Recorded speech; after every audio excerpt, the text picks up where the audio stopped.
welcome to the Giving Voice to Depression podcast, produced in partnership with the A.B. Korkor Foundation for Mental Health. I'm Terry, the creator and co-host of this podcast. I've lived with depression most of my life, and I know how easy it can be to feel all alone in the experience. I'm not alone, and you aren't either.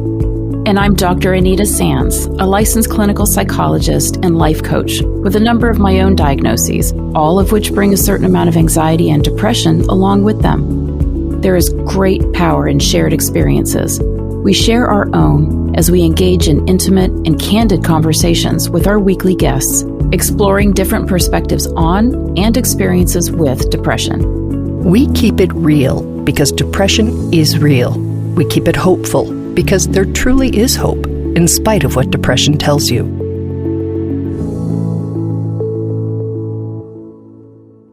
Hi, Terry. Hello, Anita.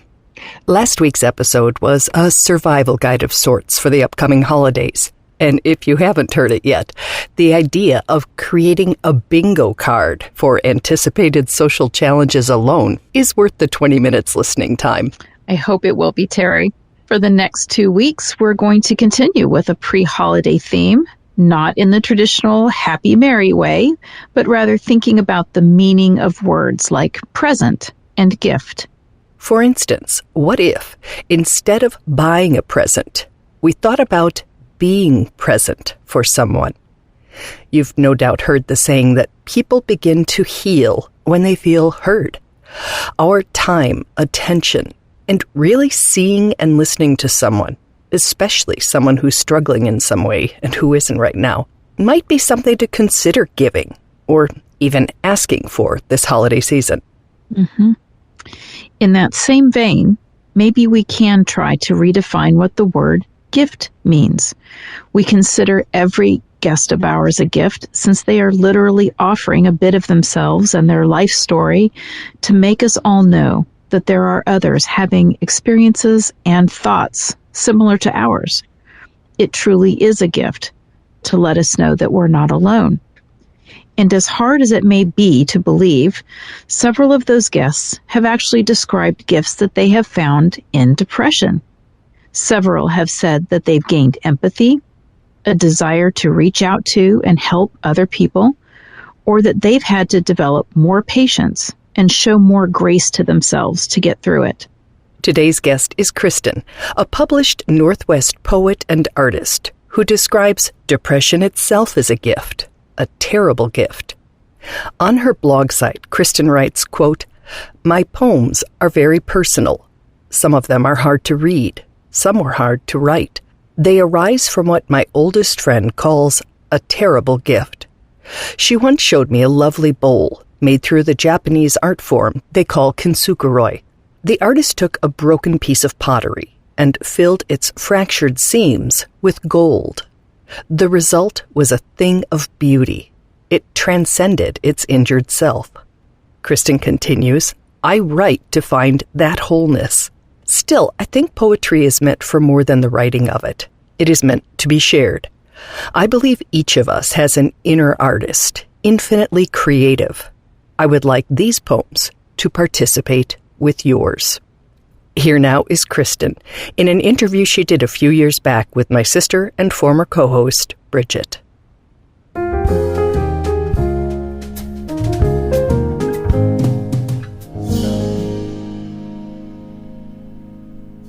You feeling good? I feel great. My greatest intention for all of the interviews is to keep it real because we all need that. We all need to keep it real. So anything that is in your comfort zone to make it so that somebody who is in a very painful place, potentially, including suicidal, might glean some things to kind of hold on to as a life raft, if you will. I'm pretty comfortable. I don't hide. I mean, this is part of me. And, I own my shadow. That's where I get my voice. Beautiful. Lucky for us. So if you're comfortable, I'd like to start with touching on the process, sort of that internal process or feelings about preparing for the podcast, because that's something that we don't touch on. And I personally found it to be quite a cathartic kind of coming out. What I wanted was to be clear. I wanted to be open. And I wanted to, most of all, make it clear that I'm not ashamed. In our society, worth is tied to productivity. Mm-hmm. And that's not the source of our worth. Our worth is inherent. Our worth is part of us. It's we began with it and we'll end with it. And what's important is to recognize that you can resurrect yourself. You can rise like a phoenix from the ashes, and you can remember that you have survived. You have survived many of these depressions frequently. Or if it's your first depression, recognize that they're time limited. They do not go on forever. I want to put a hand out and say, you will survive. Wonderful. And that is definitely mission number one for giving voice to depression. So beautifully said.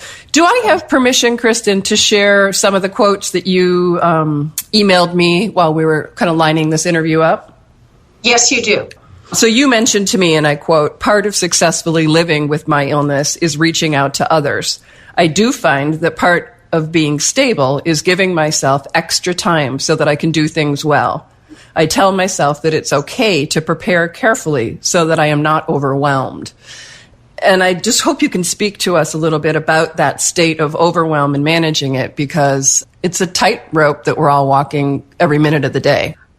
You know, when my depressions are severe, I have chronic panic attacks, and it's very difficult for me to socialize.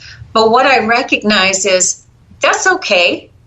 If I need to curl up, if I need to be within, that's okay.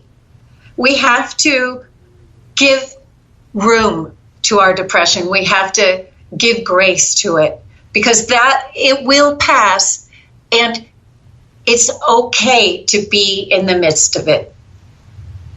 That reminds me of something Rumi talks about: emotions and feelings as guests in our house of our reality, our moment, our body. And either I added this a long time ago, so I still equate it to him, or he also said it's okay to leave the doors open so that they can leave. You don't want to kick them out, but I really like that. And your podcast is about giving voices to depression. And that's important to recognize, that your depression has its own voice, and that's valid. What I do with the voice that comes from my depression is I write about it. And I do that in the privacy of my home. I do it alone. But I found that when I have the courage to submit my poetry to all kinds of places, people are hearing me, even though it comes out of the quietness. People hear what you're experiencing, and they hear themselves in it. They find themselves, and you have then created a passageway between you and people who are suffering. Well, one of the kind of astonishing, one of so many astonishing wisdoms that have kind of revealed themselves to my sister and I during this last 2.5-year whirlwind is that voice for most of us is, it sort of says universally the same things to most of us. It's a very limited vocabulary, Yes. Not to mention it's a liar and a bully and, Right. Richard Rohr says that anything that pulls love or suffering from you gives you the opportunity for union. And tell me what that means for you. It means that we're not alone. If one of the lies that depression tells us is you're the only one, and if you told anybody else, they wouldn't like you, they wouldn't accept you. But the truth is that 10% of the people that you meet will have suffered from some kind of depression, and frequently recurrent and deep depressions. And so those people are looking for a handout. They're looking for someone who's experienced what they're experiencing. And so recognize that what you are going through has value. Mm. And your type of depression, Kristin, is bipolar disorder 2, which I grew up calling manic depression. And when I looked it up Yes. on WebMD, they said that bipolar 2 is similar to bipolar 1 disorder, with mood cycling between high and low over time. However, with bipolar 2, those ups or those higher moods never really reach full-blown mania. That's right. What you find with bipolar 2 is recurring deep depression. And the mania, they call it hypomania, is simply a reprieve where you go through periods of more energy and the ability to enjoy your surroundings. But the depression will return.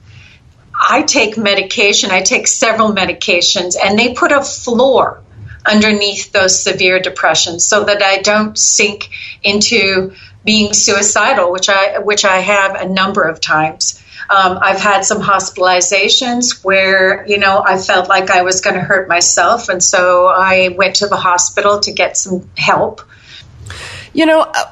If you're comfortable talking to us about this, I often feel that when guests or we speak about hospitalization, that then that's sort of private now, and we're not really talking about that. And I know that you said you went somewhere because you knew you needed help, but A, did you find help there? And B, is there anything to kind of pull back that curtain and reveal that piece to us a little bit?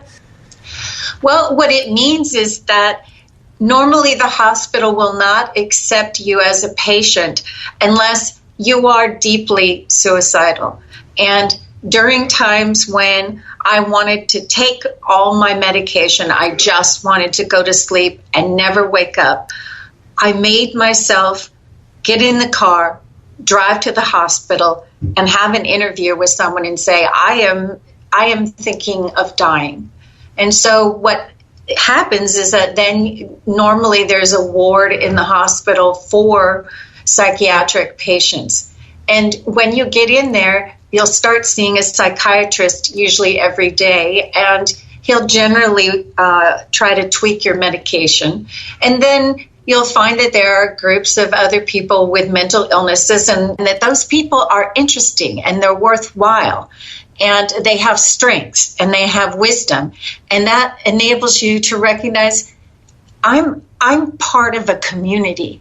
I'm part of a group of people who have value, and I have value. And so when you are discharged from the hospital, usually after a couple weeks, and only when you feel stronger, you've come away from the situation recognizing that you are not alone. You are not alone. And you're a poet, Kristin. Yes. So can you speak to what both you and Jung call the shadow, and how that has inspired you to create and express your darkness in order to, move through the darkness? When we become sick, we go to a place inside ourselves that feels alone. But I found that in those dark periods, the things that come out of me, the words that come out of me, are heard by other people, that in fact they identify with what I'm saying. So I take these opportunities to talk about resurrection, to talk about being a phoenix and rising from the ashes. And it comes from the deepest place within me, and I trust that it will be received. I trust that other people will find worth in it, and they do. That's beautiful. You have shared with me that you, I believe it was a mutual friend of ours, defined your depression as a terrible gift. It is a terrible gift. I think that's the best description of it I have ever heard, because it has so much darkness that you often think there'll be no way out. And yet, I remember one day after a very, very serious depression, I began to see what was around me again. I began to talk. I began to feel better. And she said, "You are the most resurrected person I know." That was the deepest compliment I have ever received. You shared with me that that you work with this struggle, with this companion every day, and that you take psych meds on a schedule, and that you're in therapy.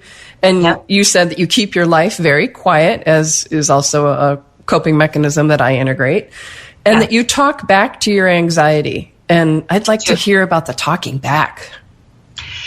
I look at myself in the mirror and I say, you are beautiful, you are good, you are wise. And my depression says back to me, I'm ashamed, I'm not functional, I'm not doing what other people do. And then my husband is a real rock. And he says, you don't have anything to be afraid of. I am here, you are here, you are fine. It's okay. And he generally says, I want you to know I love you. I want to be married to you. And I'm so glad you're my wife. And I say to myself, carry on. You are worthy. Carry on.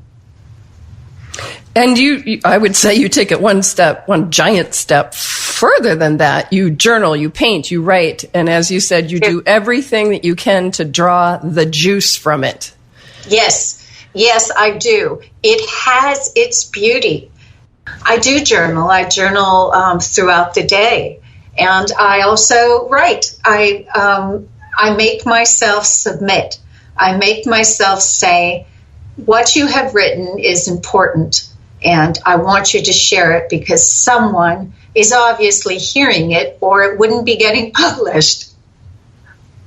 Well, on that note, Kristin, thank you so much for sharing yourself with us. And if you would be willing to close this podcast out and share with us something that you've written, because I know poetry is your sacred ground, we'd be honored. Thank you. This poem is titled, I Swallowed Hope That Winter. I swallowed hope that winter until the shape of what I'd lost grew in me, pressing an imprint into my old soul, like a furrowed field, a silent parking lot. And I nearly surrendered as it gained substance, filling in like a footprint in the rain. It took time, it took summer, but at last I began to speak of seagrass, Scotch broom, and sand dollars. I sprouted wings, I sang, I shook out my dark corners. I wore a nimbus of truth that caused people to sit next to me. I saw God in everything. The bald crows asleep on a wire, the dandelions in our backyard. I digressed. I exhaled, I wandered. I found my old soul in a field of wildflowers in a moonlit parking lot.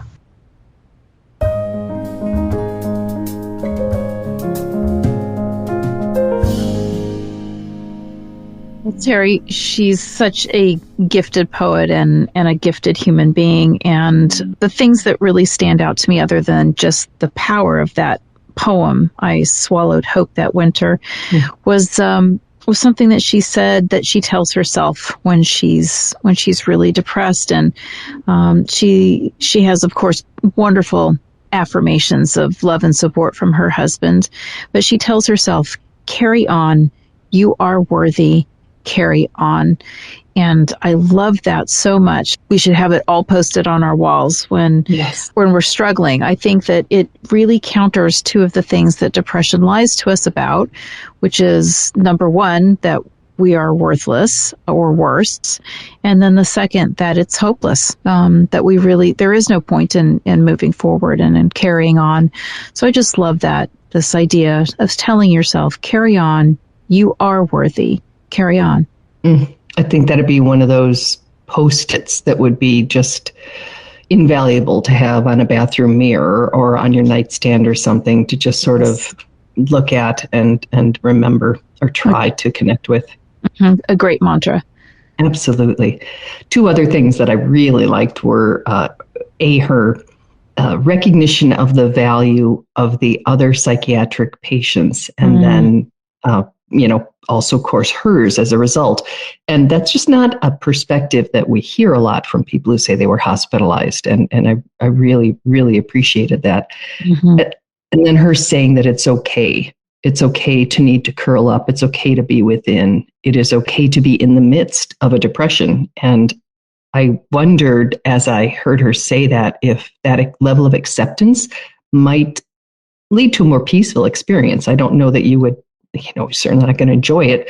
And I don't know that you're going to get out of it any faster, but the metaphor of, don't push the river keeps coming to mind. It's like it exhausts you more to fight it sometimes than to say, okay, guess this is one of those days.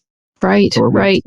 Yeah. When we're tired, we should rest. And Jim Carrey talked about if we're depressed, he rephrased that word depressed to mean deep rest, a signal that it was something necessary that he take that time to rest and to do whatever, like you said, might help as you're waiting it out. And resting deeply and not shaming yourself for it, I think, could be a helpful part of that process. I think so too, shame on top of everything else. We hardly need that. Mm-mm. If you would like to learn more about Kristin or read more of her poetry, you can do both on her website. It is Kristin, Kristin, last name, ROEDELL.wikidot, that's WIKIDOT.com. And thank you, Kristin, for sharing the gift of your experience and the gift of your poetry and your gift of hope with us.